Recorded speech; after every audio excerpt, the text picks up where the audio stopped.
We close our year of weekly videos on mission verses from the Bible with a passage from the Revelation.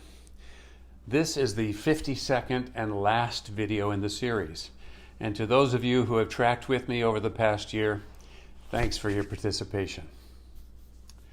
In his revelation to John, Jesus has messages for 7 churches in 7 cities of what was then called Asia Minor, now part of Turkey. He warns them against things like following false teaching, forgetting to prioritize God, and being complacent about their faith. Do you remember that one? He says, I want you to be either hot or cold, not lukewarm. Get off the fence or I will spit you out of my mouth.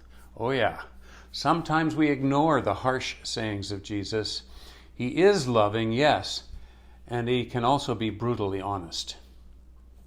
Here's what he said to the church of ancient Philadelphia. I know all the things you do, and I have opened a door for you that no one can close. You have but little strength, yet you have obeyed my word. You did not deny me. This passage evokes 2 prayers from me as we close this year of mission focus. First, may we of Lake Grove Church, and all believers of course, may we always have our eyes and hearts on the lookout for the doors that the Lord opens for us. Opportunities for mission and ministry that may not always seem obvious or practical. He opens doors for us that no one can close, but we must have the insight and the willingness to walk through them.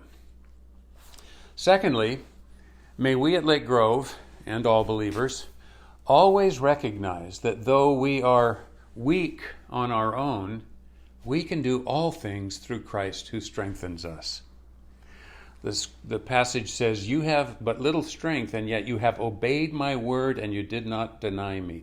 Apart from Christ, we can do nothing, but with him, no matter how weak or inept we may be, all things are possible.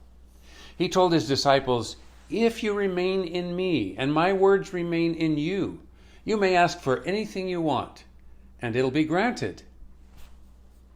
Let's watch for the open doors that God will have for us in the coming calendar year. Whatever they may be, may we have the courage to walk through them as we proactively abide in the Lord and abide in his word.